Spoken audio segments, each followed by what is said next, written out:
Hi welcome back PSM village cooking. చూస్తున్నారు ఎంతో టేస్టీగా సింపుల్గా చేసుకుని దొండకాయ ఉల్లిపాయ కారం అంటే చాలా సింపుల్గా చాలా టేస్టీగా చేసుకోవచ్చు. చాలా బాగుంటుంది. మీరు కూడా తప్పకుండా ట్రై చేయండి. ఎలా వచ్చింది కామెంట్ బాక్స్లో కామెంట్ చేయండి. ఇప్పుడు దొండకాయ ఉల్లిపాయ కారానికి ఏమేమి కావాలో మరి చూద్దాం. మరి దొండకాయ కారం ఇప్పుడు తయారు చేసుకుందాం. దొండకాయ ఉల్లిపాయ కారానికి ఇప్పుడు పొయ్యి మీద ప్యాన్ పెట్టుకుని ఒక 3 గంటలు ఆయిల్ వేసుకుందాం.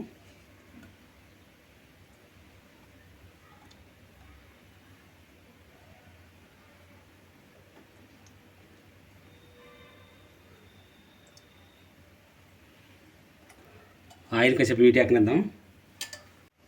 ఆయిల్ అయితే హీట్ ఎక్కువైంది. ఇప్పుడు 2 స్పూన్లు జీలకర్ర వేసుకుందాం. ఇప్పుడు ముక్కలు కోసుకుంటున్న ఉల్లిపాయ ముక్కలు కూడా వేసుకుందాం.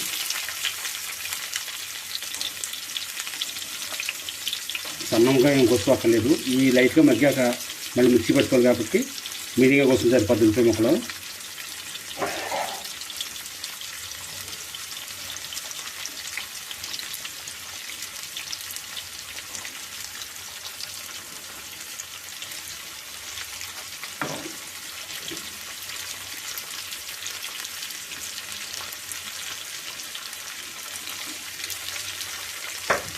ఒక 1/2 స్పూను సాల్ట్ వేసుకుందాం. ఉల్లిపాయ ముక్కలకి మగ్గిలకి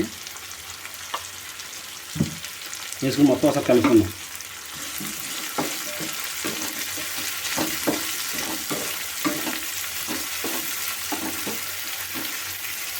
ఒక 5 నిమిషాలు మూత వేసి మగ్గేద్దాం. ఒకసారి మూత తీసుకుని ఉల్లిపాయ ముక్కలు ఎంతవరకు మగ్గి చూద్దాం.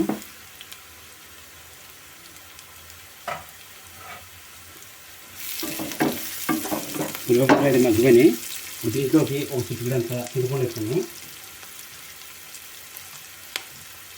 అది కూడా చింతపండు కూడా వేసి కాసేపు మగ్గనిద్దాం. మళ్ళీ మూత ఎత్తుకుని ఒక 5 నిమిషాలు మూత ఎత్తి మగ్గదు. ఉల్లిపాయలు చింతపండు కూడా మగ్గిపోయి ఉంటుంది. ఇప్పుడు దీన్ని ఒక మిక్సీ జార్లో తీసుకుందాం.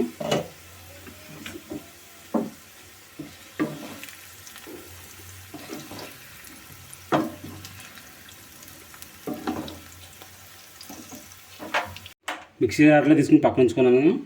కాసేపు చల్లారనిద్దాం. ఇప్పుడు అదే కళాయిలోకి ఒక 2 స్పూన్లు ఆయిల్ పోసుకుందాం.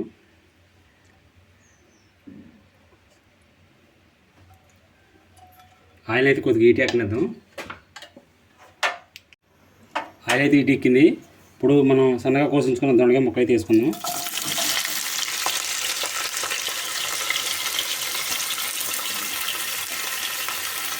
దీంట్లోకి ఒక 1/2 స్పూను ఉప్పు, ఒక 1/2 స్పూన్ పసుపు కూడా వేసుకున్నాం. మొత్తం ఒకసారి కలుపుకుందాం. నూనెలోనే సగం మెత్తగా శుభ్రంగా ఎగరేసి చూసుకున్నాం. మాడకుండా వేసుకోవాలి. ఇప్పుడు మూత ఎత్తుకుని ఒక 10 నిమిషాలు అయితే వేపుకుందాం. ఆ ఉల్లిపాయ ముక్కలు అయితే చల్లనియండి. ఇప్పుడు దీంట్లోకి ఒక స్పూన్ కారం వేసుకుందాం.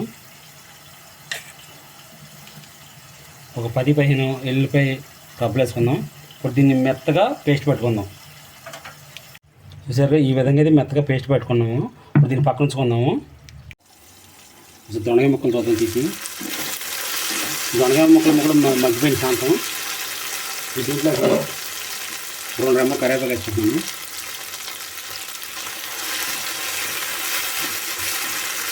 ఒక 2 నిమిషాలు బట్టి కరివేపాకు వేసుకున్నాను. 2 నిమిషాలు బట్టి మూత మళ్ళీ ఒక వేపుకున్నాం. 2 నిమిషాలు మూత వేసుకున్నాం.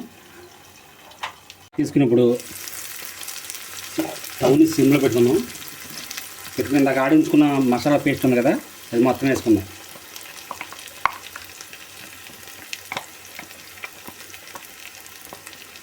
ఈ పేస్ట్ ఉంది కదా అడిగిన దీంట్లోకి కొద్దిగా నీళ్ళు వేసుకుని పోసుకుందాం. ఎలాగో వాటర్ పోయాలి కాబట్టి వాటర్ పోసుకుందాం. దీంట్లో ఇలా వాటర్ మొత్తం పోసుకుందాం. ఒకసారి మొత్తం కలుపుకుందాం. వాటర్ పోసుకున్నాం కదా.